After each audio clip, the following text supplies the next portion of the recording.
builds in his mid-game, where he just doesn't like to get that many units. We'll find out if Apocalypse actually adapts to that. The last map will be on Polar Nights. Let's get into it, guys. Game number 3 between Petraeus and Apocalypse. All right, folks, here we go. To the south position here on Polar Night LE in the last map of this group. We have the Foreign Hope fighting. It's currently 1 apiece in this best of 3 series. He is Frenetic Arrays Petraeus. He is in the Blue Trunks playing Zerg. Versus his opponent to the north position in the Red Trunks playing Terran, it's IVD Apocalypse. Boom. This is going to be interesting. It's tough. I mean, as you were saying, Apocalypse, one of the nicest Koreans you've ever met. Something important to note. Yeah, the rest of them are horrible. Apocalypse is great. Just all, especially the Axiom guys. Oh my gosh. Just rude all the time all to everybody. All the time. Especially that Alicia character. Oh, Alicia is the worst.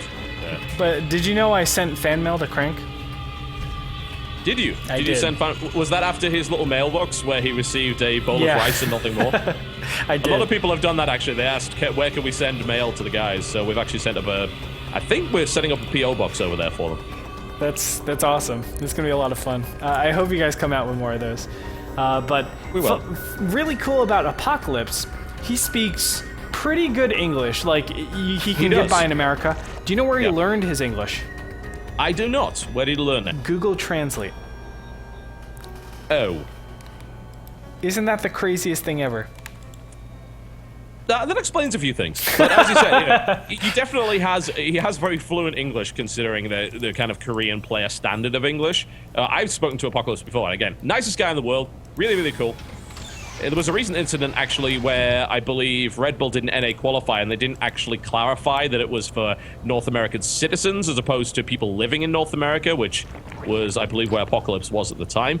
And I think he got all the way to the finals, and there was an issue with Scarlet. And Apocalypse was just totally chill about it. You know, he eventually got DQ'd, and he was like, okay, cool. No big deal. It's like, that's nice. You know, I had a lot of respect for Apocalypse before that. I've got way more now after seeing how he reacted to that, because, you know, you play through a tournament the entire day and you end up finding out that actually the rules don't allow you to do that after an admin has basically let you play to the finals. You have the right to be a little bit pissed. Yeah. And, wow, the fact that he just walks away from that and it's like, no big deal. It's okay. No, he's totally chill. Yeah, he's the nicest guy in the world. He's fantastic. And I wish him every success. But we will see whether or not he can deal with Petraeus, because Petraeus has proven, again, he is more than a match for Apocalypse. Petraeus is playing really good StarCraft right now. It's the first time I've ever got to watch him. Oh, that was unlucky. Petraeus a little bit slow on the draw right there. And Apocalypse is able to get a drone, which should never really happen with this Reaper here, but he's pretty happy with that. This is a very greedy build coming out here. You can see he went the factory before the second depot. That's like super fast. He also went a slightly faster gas in this game. That's how he was able to accrue that much gas. So some really cool stuff coming out of Apocalypse, looking to be very aggressive with the Hellions in the early game stage. And hey, guess what? That makes a lot of sense, especially who he's playing against. I mean, Petraeus lost to Hellions basically in game number 1. Yeah. Now over here, you know, there's a good chance that these Hellions will do a lot of damage. Yeah, but what Petraeus has demonstrated is that his strongest way of playing is taking really good engagements in mid-map fight situations. Yeah, once he's spread his creep out, and he's pretty good at that too, by the way. His creep spread last game was absurd. When he gets that kind of advantage and can choose his engagements, he will crush Apocalypse. However, before that happens, he's a little shaky. His muta harass has maybe not been as good as I would expect. His run-bys haven't really done much either. And as a result, if Apocalypse is able to put him in that uncomfortable position and deny creep and really put on pressure at those awkward points where he's not able to handle it, then Petraeus could falter. Yeah, I think so. That's what it comes down to. I mean, Apocalypse needs to take that initiative, right? Like, he's the one that needs to start going. He needs to dictate the pace. Exactly. He can't let Petraeus get away with it. Well, we'll find out how Apocalypse does that. I mean, already his build is kind of featuring this, exactly what you're saying. But he's being so careful. He realized there are speed Zerglings out in the map, and he doesn't want to be out of position with these Hellions. He's going Marauder Hellion, which is an odd choice, because Petraeus has not exactly been rushing roaches every game. Yeah, that's true. That is a considerable amount of gas that you're giving up, and look at that, he's just switching off as soon as he gets his 6 Hellion, so this isn't going to be some heavy pressure play. It's just going to be standard pressure. We'll be getting double barracks directly after this. There it is.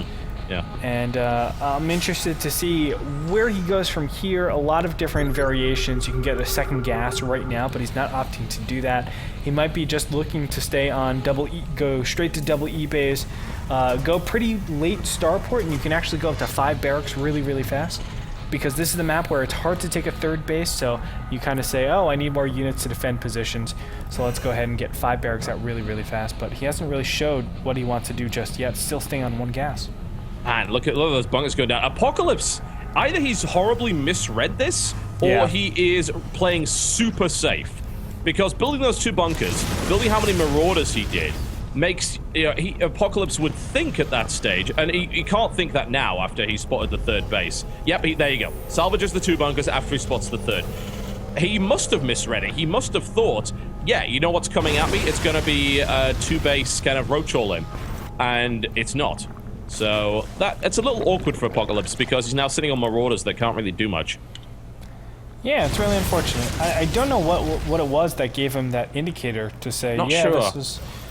I'll probably have to go back and check. But there it is. The 2nd, 3rd, and 4th gases are going to be thrown down at the same time. Look at these eBay timings. 9 minutes. He's so far behind. Look at the 1-1 of Petraeus. This is a glorious time for Petraeus. I think he's in prime position to win game number 3 just based on upgrades. I mean, upgrades is the focal point of this matchup. It's the focal point of Petraeus as well. We saw, like, he's very rigid with those timing attacks. You know, he likes to attack at 1-1, he likes to attack at 2-2. We saw that several times already in this particular group. Petraeus has a good amount of lings on the field, enough to destroy that group of units, and I'm quite surprised that Apocalypse is keeping them on the map, but I think he recognizes you can't let Petraeus get that creep control of the map, because when he does get it, he takes phenomenal engagements that just blow me to pieces. A bit of a supply block here for Apocalypse. He's looking uncharacteristically shaky right now. He was playing a lot better the last couple of games. But it's not like Apocalypse is out at this point, but I would say he is behind after making a bunch of kind of strange decisions. So let's see if he can get back into it with this double drop. You know, it's going to be hard. The double drop, it's good on paper, but because the 1-1, I would almost say that this is going to be a very easy swarm. Like, this is going to be a very easy win to just deflect this. We'll find out. It comes down to the Hellions and how they're positioned, how they actually do their damage, but I don't know. Petraeus not looking to engage just yet. There it is, the big surround. And we're going to find out. He got a good set of shots off here, but wow. It looks like that was enough. I mean, that was really nicely positioned. Did you see how that worked? Oh, this is a huge stack. That is very nice indeed. And it looks like we're going to see a dead hatchery. Wow. That was fantastic play by Apocalypse. And I just want to explain what I saw there.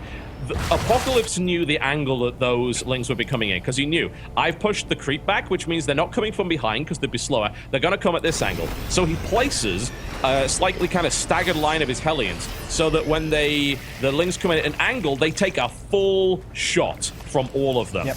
And a lot of lings were killed in that first volley, and those that weren't killed were severely damaged, which meant that what should have been a full lynx round actually turned into a rout there for Petraeus. And on top of that, I mean, the Marines and Marauders are still shooting at him while they're still traveling, trying to surround those Hellions. Exactly. So it's extra damage. Everything worked out for Apocalypse. I'm very impressed that he was able to do that much damage. He's right back in this. That was incredible. He's so far ahead now as a result of that. That's what it comes down to. Because is there 2-2 already finished, or it didn't start? Oh my gosh, 2-2 didn't start for a Zerg player. No, it didn't. It did not. Oh, he is goodness. on Muta with 1-1 Ling Baneling. And an armory's about to finish up here for Apocalypse, and he's going to start his 2-2. Considering the eBay timing, this should have never happened in a million years, but it is. And now Petraeus is falling to pieces. Yes. Now Mutas are able to take off one of these medevacs and kind of mess with the vision of his opponent, but so far good stuff coming out from Apocalypse, just denying this creep, making it very easy to have access to that base over there. The Zerg Banelings will rush into the 3rd base. Apocalypse Micro, though.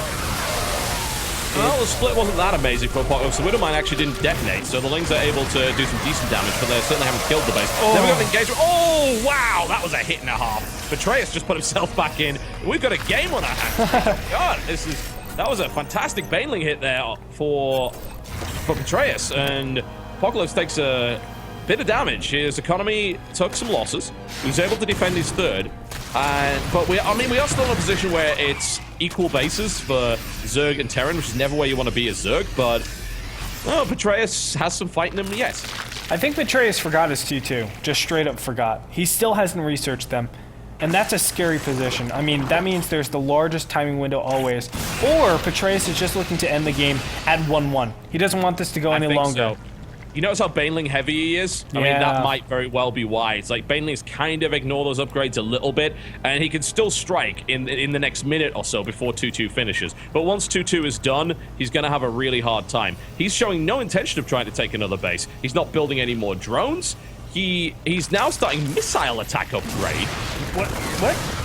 That doesn't make any sense at all. Now he's going to crash into a fully prepared position here. God. That is a disaster for the Zerg player. GG. Apocalypse will take the last game. Ladies and gentlemen, he will be in